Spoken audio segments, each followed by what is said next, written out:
എല്ലാ കൂട്ടുകാർക്കും നല്ലൊരു ദിവസം ആശംസിച്ചാണ് മാമ്പഴത്തിന്റെ പുതിയ വീഡിയോയിലേക്ക് സ്വാഗതം. നമുക്ക് നേരെ ഗൗതമിന്റെ അളകനന്ദയുടെയൊക്കെ ഇന്നത്തെ ഒരു അടിപൊളി വിശേഷത്തിലേക്ക് അങ്ങോട്ട് പോയാലോ. ഇന്നത്തെ വിശേഷത്തിൽ കാണിച്ചിരിക്കുന്ന ഗൗതം ഒന്ന് നന്ദയോട് പറയാണ്, ഞാനായിട്ട് ബാലാജിനെ തല്ലുന്നില്ല, അവനുള്ള കൂലി നന്ദ തന്നെ അങ്ങോട്ട് കൊടുക്കാൻ പറയാണ്. നന്ദ ഇത് കേൾക്കേണ്ട താമസം നേരെ ബാലാജിയുടെ അടുത്തേക്ക് ചെല്ലുവാണ്. ബാലാജിയോട് പറഞ്ഞു, നീ എന്നോട് ചെയ്ത ക്രൂരതയോ ക്ഷമിക്കും, പക്ഷെ ഗാഥയോടുണ്ടല്ലോ, അവളോട് ചെയ്ത ക്രൂരതയോ അത് മാത്രമല്ല ആ പിഞ്ചു ബാലികയോട് ആ ക്രൂരതയൊന്നും എനിക്ക് ഒരിക്കലും പൊറുക്കാനോ മറക്കാനോ പറ്റാത്ത കാര്യമാണ് എന്ന് പറഞ്ഞാൽ കർണം തീർത്ത് രണ്ടെണ്ണം അങ്ങ് പൊട്ടിക്കണം. എന്നിട്ട് പറഞ്ഞു, ഇതോടുകൂടി നീ അടങ്ങിക്കണം, ഇല്ലെങ്കിൽ ഇതിന്റെ പേരും പറഞ്ഞ് ഗാഥയോ അല്ലെങ്കിൽ എന്നെയോ ശല്യപ്പെടുത്താനായിട്ട് വന്നാണ്ടല്ലോ, ഒരിക്കലും നിന്നെ വെറുതെ വിടാൻ പോകുന്നില്ല, നീ പുറലോകം കാണാൻ പോകുന്നില്ല. അത് മാത്രല്ല, നിനക്കുള്ള ശിക്ഷ ഇവിടെ അല്ലടാ, അങ്ങ് കോടതിയില് സാക്ഷിമൊഴി കൊടുക്കാനായിട്ട് ഗാഥ വരും. ഗാഥ വരുന്നതിൻ്റെ അന്നായിരിക്കും നിനക്ക് കിട്ടാൻ പോകുന്ന ഏറ്റവും വലിയ ശിക്ഷ. ഇനി നീ പുറലോകം കാണത്തില്ല, ഇപ്പം നിന്നെ ഇവിടെ കിടത്തിയിട്ടുണ്ടെങ്കിൽ ശരിയാവത്തില്ല, ഇപ്പം നീ കൂലി വാങ്ങ് എന്നും പറഞ്ഞുകൊണ്ട് തലങ്കും പിന്നെ രണ്ടു മൂന്നെണ്ണം കൂടെ ഇട്ടും കൊടുക്കുവാണ്. പിന്നീട് ഗൗതം പിന്നീട് ഗൗതം ബാലാജിയുടെ അടുത്തേക്ക് വരികയാണ്. ബാലാജി വന്നിട്ട് അങ്ങ് തോളത്തങ്ങ് പിടിച്ചിട്ട് പറഞ്ഞു, അതെ, ഇവിടം കൊണ്ട് ഇപ്പം ഞാൻ നിർത്തുക, ഇതും കൊണ്ട് നീ തൃപ്തിപ്പെട്ടോണം. ഇനിയിപ്പം നിനക്ക് കിട്ടാൻ പോകുന്നൊരു ജീവപര്യന്തമായിരിക്കും. സാക്ഷിമൊഴി പറയാനായിട്ട് ഗാഥ കോടതി വരും.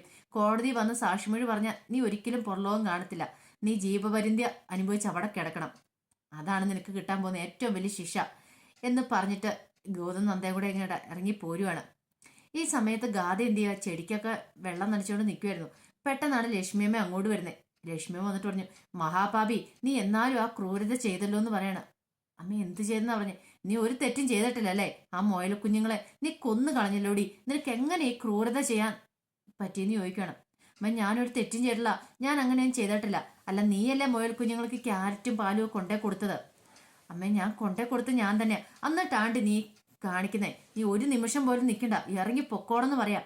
ഇത് കേട്ടതും ഗാഥ പറഞ്ഞു, അമ്മേ ഞാനെന്നും പറഞ്ഞു നിൽക്കുമ്പോഴത്തേന് പിങ്കിയും പവിത്രയും മോഹിനി അങ്ങോട്ട് വരുവാണ്.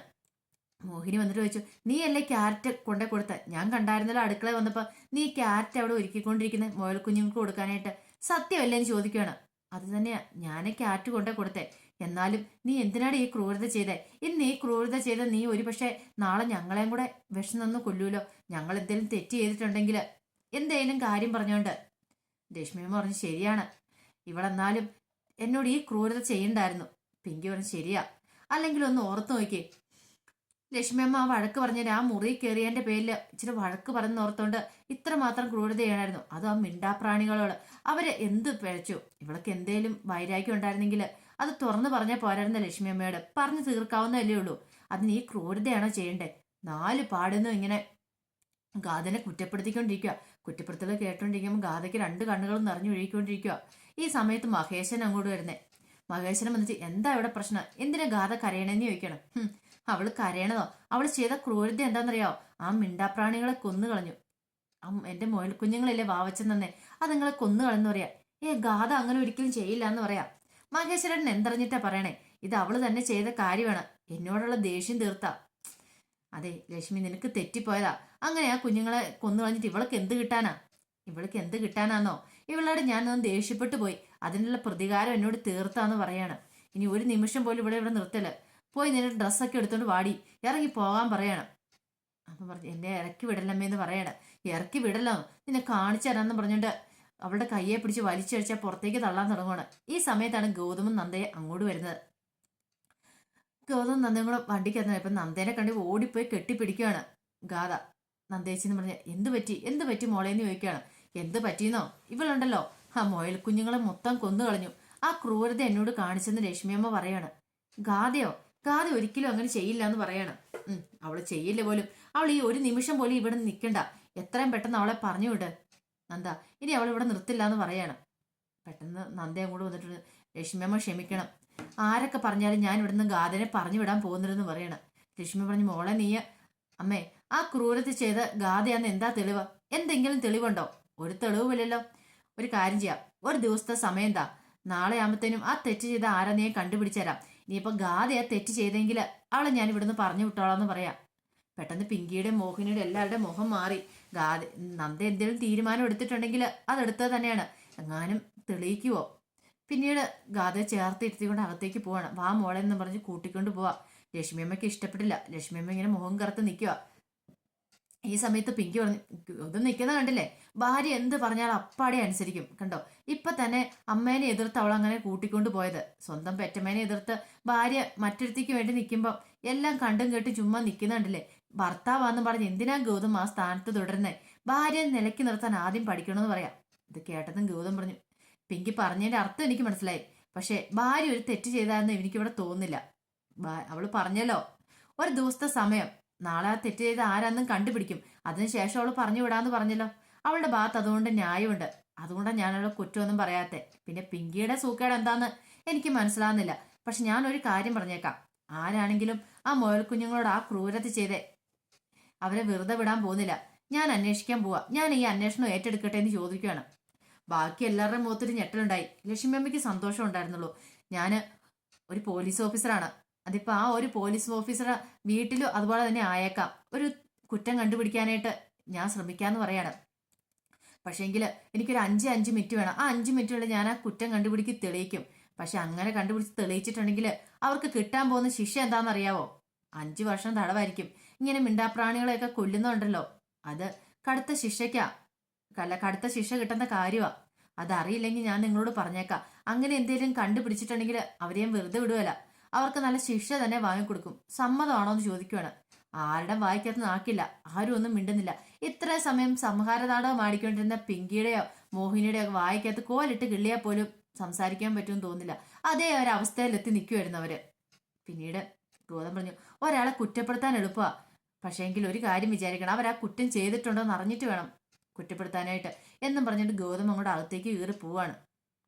ഈ സമയത്ത് നന്ദ ഗാഥയും കൂട്ടി മുറിയിലേക്ക് ചെല്ലുവാണ്. അപ്പം ഗാഥയുടെ കണ്ണുകൾ രണ്ടും നിറഞ്ഞൊഴുകുക. ഞാൻ ആ തെറ്റ് ചെയ്തിട്ടില്ല നന്ദേച്ചി, അല്ലെങ്കിൽ ആ മിണ്ടാപ്രാണികളെ കൊന്നിട്ട് എനിക്ക് എന്ത് കിട്ടാനാന്ന് ചോദിക്കുക. എനിക്ക് മനസ്സിലായ മോളെ, നീ ആ ചെയ്തിട്ടില്ലെന്ന്. ഞാൻ പോയതിന് ശേഷം ഇവിടെ എന്താ സംഭവിച്ചതെന്ന് ചോദിക്കുകയാണ്. പിന്നീട് ഗാഥ അവിടെ നടന്ന ഓരോ കാര്യങ്ങളും പറയാണ്. രാവിലെ മോഹിനിയും പിങ്കിയും വന്ന് ജോലികളൊക്കെ ചെയ്യാൻ പറഞ്ഞതും ജോലികളൊക്കെ ചെയ്തുകൊണ്ടിരിക്കുന്ന സമയത്ത് മഹേശ്വരനെ മുറിയൊക്കെ തുടയ്ക്കാൻ പറഞ്ഞ് അങ്ങനെ തുടയ്ക്കാൻ പോയി നിൽക്കുന്ന സമയത്ത് ലക്ഷ്മിയമ്മ വന്ന് ക്രൂരമായി പറഞ്ഞ വാക്കുകളൊക്കെ. പിന്നീട് അവിടുന്ന് മുറിക്ക് പുറത്തിറങ്ങുന്ന സമയത്ത് അവിടെ തെന്നി വീണ കാര്യങ്ങളൊക്കെ പറയുന്നതാണ്.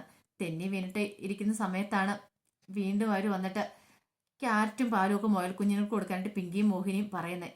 ഈ കാര്യങ്ങളെല്ലാം പറഞ്ഞു. ഞാനിത് കൊണ്ടേ കൊടുത്തോളൂ ചേച്ചി, അല്ല ഞാൻ തെറ്റൊന്നും ചെയ്തിട്ടില്ലെന്ന് പറയാ. അല്ല, അവിടെ വെള്ളം ഉണ്ടായിരുന്നോ കിടപ്പ് പുറത്ത്? മോൾ ആ മുറിയിൽ നിന്ന് ഇറങ്ങിയപ്പോൾ എങ്ങനെ തെന്നി വീണേന്ന് ചോദിക്കുകയാണ്.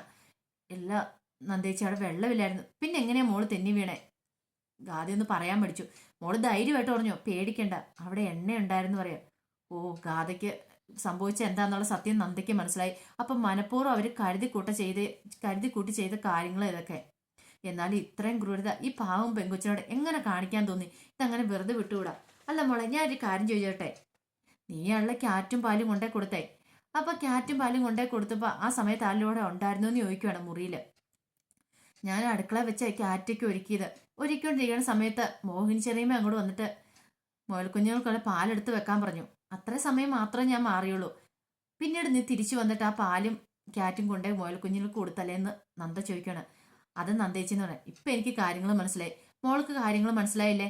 മുയൽക്കുഞ്ഞുങ്ങള് ചത്തുപോകാനുള്ള കാരണം ആരാന്നുള്ളത് ഗാഥയ്ക്ക് മനസ്സിലായ കാര്യങ്ങൾ.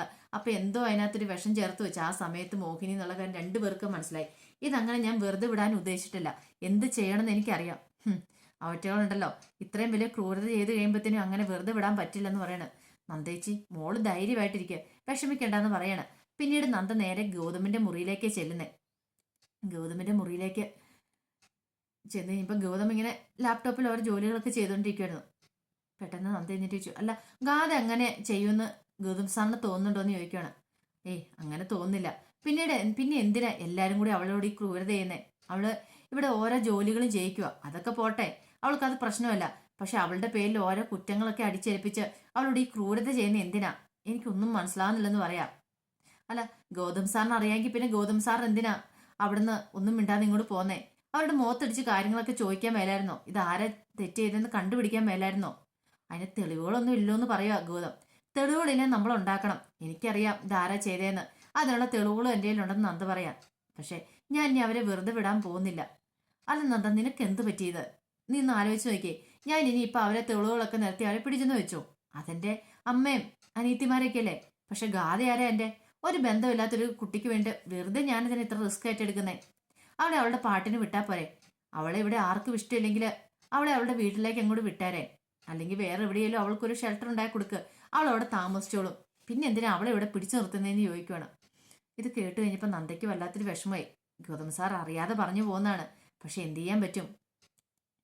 ഗൗതം സാർ അറിയില്ല സത്യങ്ങളൊന്നും. അല്ല ഗൗതം സാറേ, അങ്ങനെ നിർത്തുന്നതും കൂടെ എനിക്ക് കുഴപ്പമൊന്നുമില്ല. പക്ഷെ ആ ബാലാജി അയാളുണ്ടല്ലോ, അയാൾ ഒരു കാരണവശാലും ഗാഥനെ ഒരിടത്ത് താമസിക്കാനായിട്ട് അനുവദിക്കില്ല. എവിടെ ചെന്നാലും അവളെ പൊക്കിക്കൊണ്ടു പോകാൻ ശ്രമിക്കും. സാക്ഷിമൊഴി കൊടുക്കും കോടതിയിൽ. അത് പേടിച്ചിട്ട് തന്നെയാ. അതുകൊണ്ട് ഇപ്പം നമുക്ക് രക്ഷിക്കേണ്ട ഗാഥേനെയാണ്. ഗാഥ പോയി സാക്ഷിമൊഴി കൊടുക്കണം. അങ്ങനെ ബാലാജിക്ക് കടുത്ത ശിക്ഷ കിട്ടണം. ആ നിരപരാധിയായ പിഞ്ചു കുഞ്ഞിന് അതിന് നീതി ലഭിക്കണം. അതിന് വേണ്ടിയിട്ട് ഗാഥ ഇവിടെ നിന്നേ പറ്റുള്ളൂ. സാറ് പോലീസ് ഓഫീസർ അല്ലേ, സാർക്ക് രക്ഷിക്കാൻ പറ്റുമല്ലേ? ബാലാജിക്ക് കടുത്ത ശിക്ഷ വാങ്ങിക്കൊടുക്കാനായിട്ട് സാറിനെ കൊണ്ട് സാധിക്കില്ലേന്ന് ചോദിക്കുകയാണ്. ഇത് കേട്ടപ്പോൾ ഗൗതമനും, നീ പറഞ്ഞാലും കാര്യമുണ്ട്. അതുകൊണ്ട് ഒരു കാര്യം ചെയ്യാം. അത്രയും നാൾ വരെ ഗാഥ മൊഴി കൊടുക്കുന്നവൻ വരെ അവളിവിടെ നിന്നോട്ടെ. അതിനുശേഷം അവളിവിടെ നിർത്താൻ ഞാൻ സമ്മതിക്കില്ല. ഇതൊക്കെ ഞാൻ ചെയ്തു തരുന്ന നിന്നോടുള്ള സ്നേഹം കൊണ്ടാന്ന് എനിക്കറിയാലോ. ആ നീ ചൂഷണം ചെയ്യലെന്ന് പറഞ്ഞിട്ട് ഗൗതം അങ്ങോട്ട് പോവാണ്. മതി, ഇത് മതി ഗൗതം സാർ എന്ന് പറയാണ്. അങ്ങനെ അതിന്റെ വിശേഷങ്ങളൊക്കെയാണ് നമ്മളിന്ന് കണ്ടേ. ഇതിന്റെ ബാക്കി വിശേഷങ്ങളുമായിട്ട് വൈകുന്നേരത്തെ പ്രൊമോയി വരാം കേട്ടോ. വീഡിയോ ഇഷ്ടപ്പെട്ടെങ്കിൽ ലൈക്ക് ചെയ്യാൻ മറക്കരുത്. അതോടൊപ്പം തന്നെ ആദ്യമായിട്ട് കാണുന്നതിന്റെ സബ്സ്ക്രൈബ് ചെയ്യാനും മറക്കരുത് കേട്ടോ. ഒരിക്കൽ കൂടി എല്ലാവർക്കും നല്ലൊരു ദിവസം ആശംസിച്ചുകൊണ്ട് നിർത്തുന്നു.